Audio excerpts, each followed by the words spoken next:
Hi, and welcome to Reddit Testimony. This happened to me about 1999-2000 when I was 19-20 years old.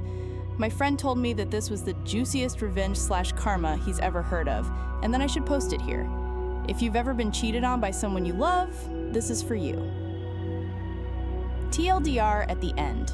Sorry in advance for the wall of text, but this is the emotionally eviscerating kind of revenge and karma, and for that reason, I felt the details were important. I was single, after 5 years with my then boyfriend, and had finally mustered the courage to tell my junior high school crush, let's call him DN, douche nozzle, about the candle I'd been holding for him for the past 7 years, ever since the first time we met.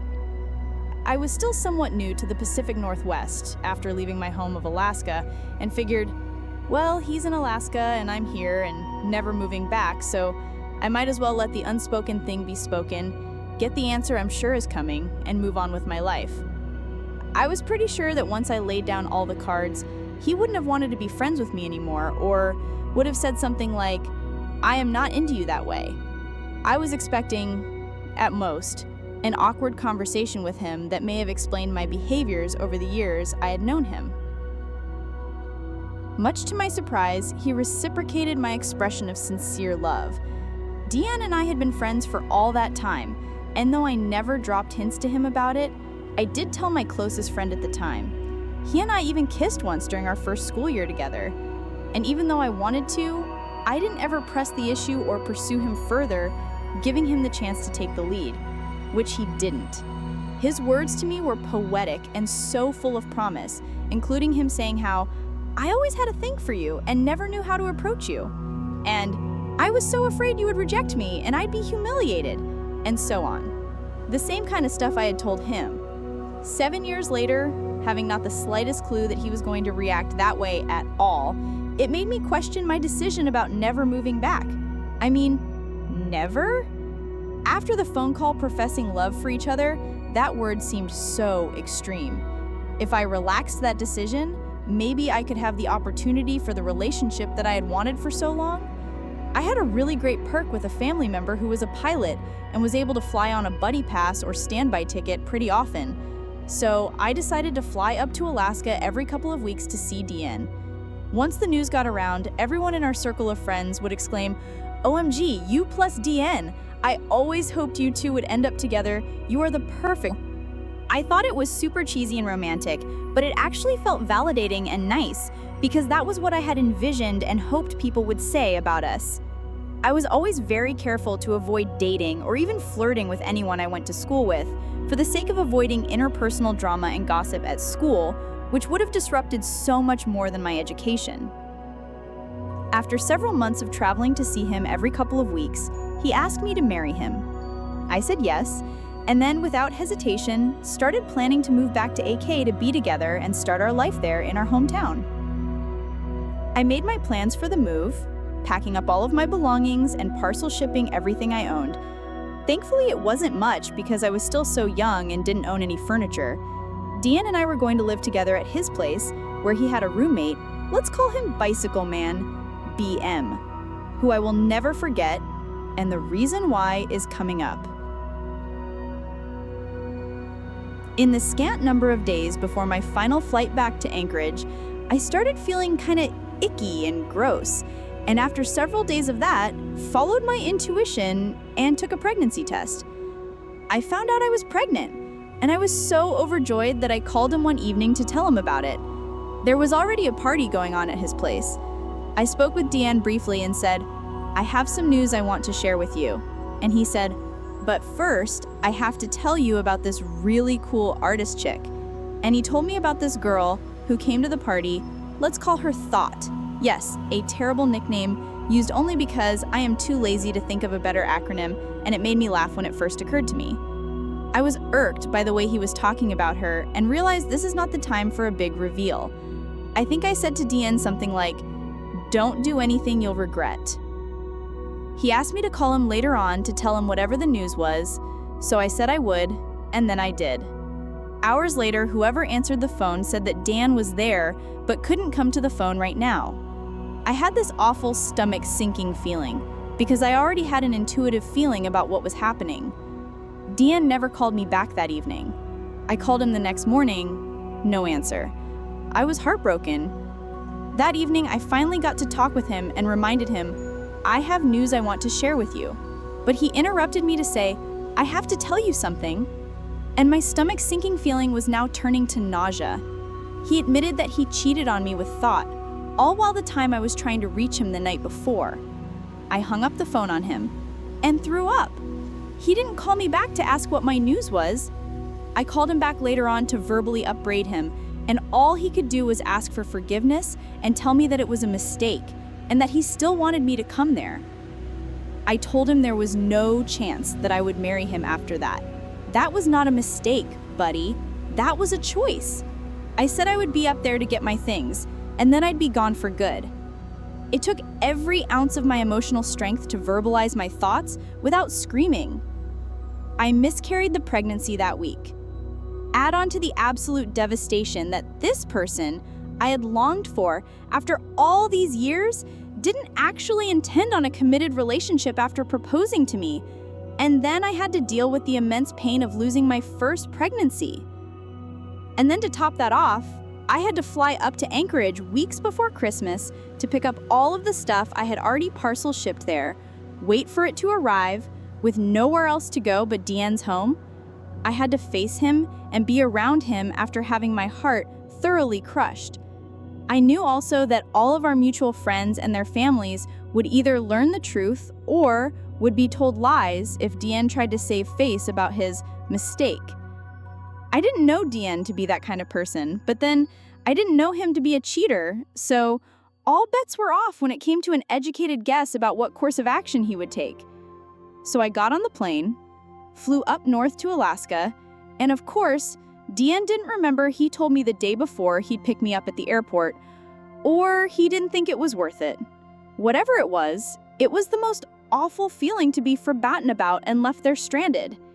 Even more humiliating was when an elderly couple at the airport saw me waiting alone, picked up my lost girl vibe, and asked me if I was okay. And I lost my calm demeanor, broke down in tears at the airport. I shooed away the well-meaning couple because I couldn't keep my shit together long enough to be gracious about any help they could have offered me.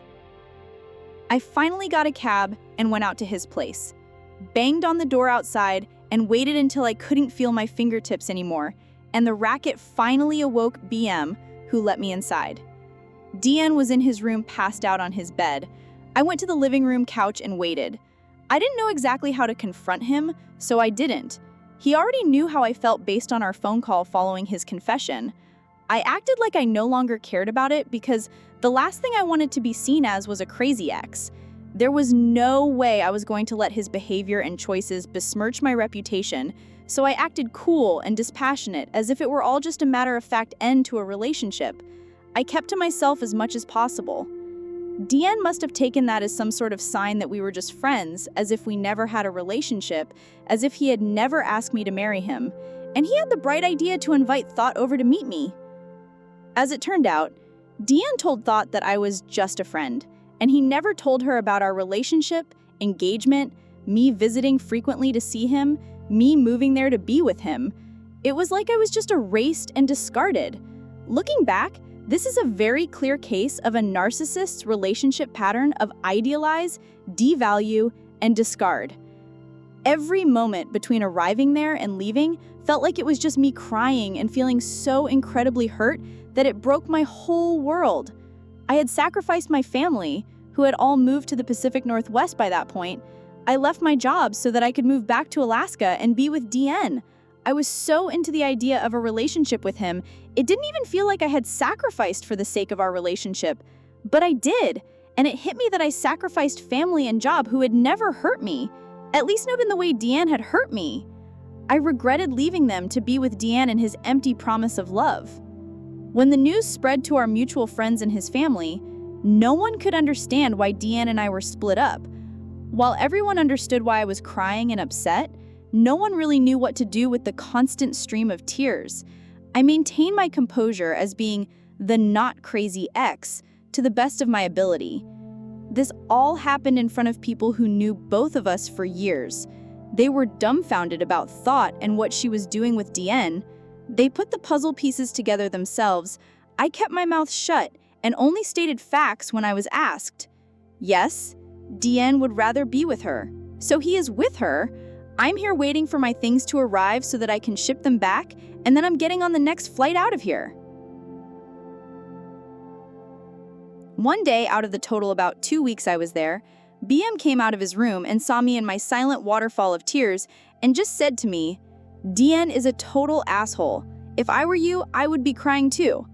For some reason, that made me feel better about the whole thing.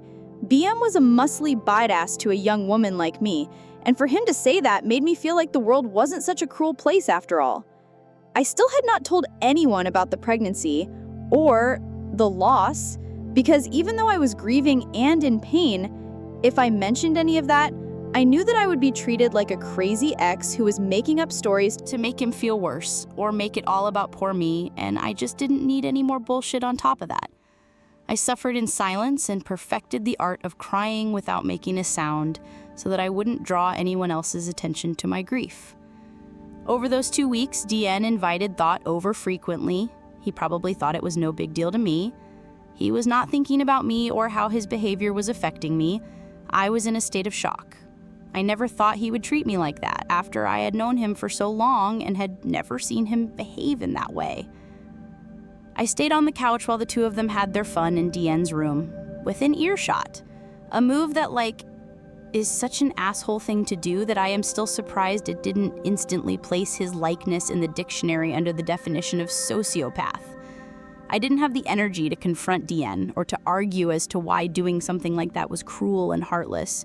If he didn't know that already, me telling him wasn't going to teach him the basics of empathy. I was so angry at him that I wanted to hurt him even worse than he had done to me. Before I left, I concocted a plan to poison his new relationship with Thought. This is where the revenge plot comes into play. I am bisexual, and I knew that Thought was at least flexible in that regard, and obviously she was willing to move fast with someone, so at yet another party night, a seemingly regular occurrence at that house, I got Thought all to myself before she got drunk, for long enough to seduce her. I shut both of us in Deanne's room. Meanwhile, everyone else was getting too drunk to get that anything could have been happening in there. Deanne was occupied with the guests and may not have noticed we were missing. After we were finished, I told her why I was there and told her about my history with Deanne, with an icy and dispassionate apathy that illustrated how much Deanne was dead to me. I told her, if he cares about me enough to propose to me and then do what he did with you after I've known him for years, just imagine what he'll do to you. Suddenly, she understood why I had been so somber when I was introduced to her. She had no idea that I was anything more than an innocent friend of Deanne's. She didn't know why I was there in Alaska or why I was waiting for boxes. She didn't know anything. She felt profoundly guilty and regretful despite the fact that she didn't know any better. She'd been deceived and I had been too gracious to lose my cool or cause a scene at a house party or in front of anyone else, as would have been expected. When I was in private with her, I told her everything, including how I had pined after him since I was 12 because my adolescent hormones didn't know better. Deanne walked in on us and must have assumed that nothing was wrong, only because nothing violent or terrible was happening in the moment. That was either hubris or drunkenness on his part. There was no confrontation, again. The party went on, and Thought left. The next day, Deanne asked me what I was doing with Thought. I said to him, she was an easy piece of ass, and I'm not surprised you were able to get busy with her the same day you met her. I just happened to do the same thing you did. ETA. I didn't see her that way. I said that to her because it was the most emasculating thing I could think of. The look on his face seemed to suggest that his dick had shriveled and inverted into his body. He looked more mortified than I have ever seen him. I still played my poker face. He didn't know what to say after that, so he said nothing and changed the subject. I made him feel just as small and insignificant as he had made me feel. Mission accomplished. Or so I thought. There's more. I got my belongings finally, and shipped them all straight back to where they came from. I got myself on another flight out of there a day or so later, didn't ever see Thought again. I didn't hear from Deanne again for the next 5 years. 5 years later, I was married and had just learned that week that I was pregnant with my first child. I got an email from DN. He tracked me down through social media back in 2005. He said that he wanted to catch up with me, and so I obliged him with a phone call thinking I was going to gloat about being married and having a kid or some shit. DN told me all about all the karma that went down after I left. Said, "You didn't go crazy while you were here, but whatever you did planted a seed that grew into something that destroyed my life." He didn't say that word for word, but close to it. I think he used the word cancer in there somewhere. Perhaps my intentions to avenge my dead fetus invited my guardian angels, demons may be more likely, to intercede in the situation. Karma. An order of appearance. Thought cheated on him with his best friend and then moved in with the dude only 2 weeks after I had left. Ouch. He got fired from his job on Christmas Eve.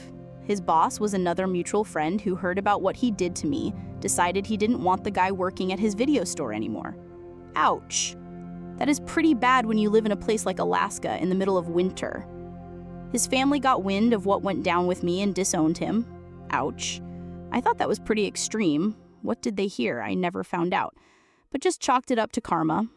After Thought was gone, his remaining friends, unsurprisingly, threw another drinking party at his place. Except that this time they got DN wasted drunk and then beat the crap out of him and threw him out of his own home into a snow berm and locked him out. He took refuge with a neighbor, but later on he had to leave the state because he had been shunned by all his remaining friends, had no family or job or truck, etc., and was now single, without even a thought to lean on. When we spoke, he had been living in Texas and rethinking his life and wanted to know how I was doing after our engagement, friendship, ended. And that was when I decided that the time was right to tell him about the baby we could have had. And then, distinguished guests, was when he started to cry.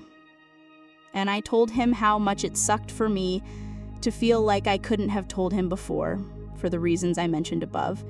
And then I heard his full-on ugly cry on the other line. He was sobbing on the other line and couldn't stop apologizing. He said, "I had no idea you were pregnant."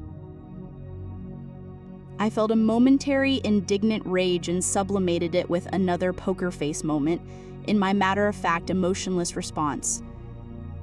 We had sex, so it's not like it was impossible for that to happen. I tried to tell you. At the time, it was more important for you to confess your horrible choice than listen to my news.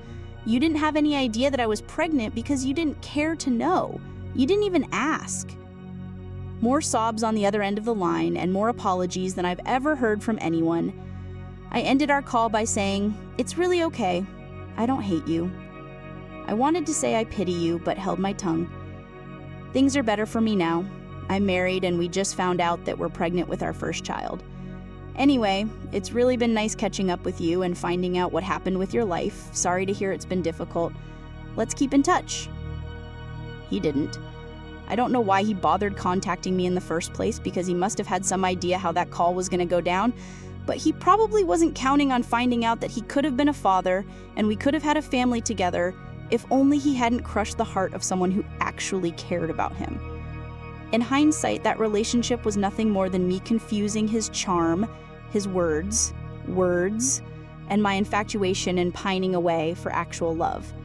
I spent so much time wondering and questioning what I had done to deserve him doing all of that to me. What I didn't realize was that he didn't do any of that because of me or to punish me for any reason. He did all of that because the only person he had been thinking about was himself. It took me many more years before I would learn how to identify narcissistic behavior. And now looking back, I realized that I had narrowly escaped getting myself stuck in Alaska and romantically committed to a person who has little capacity for empathy and doesn't feel remorse when he wrongs someone. I learned how to get revenge by maintaining my grace and composure, stating only the facts, keeping my emotions to myself and my demeanor together just long enough to plant doubt in the heart of the new or other woman. 5 years after he crushed my heart, he cried enough to fill a bottle with his tears, and my satisfaction poured it over the flowers on the grave of our tiny, dead fetus. I'm sorry, baby.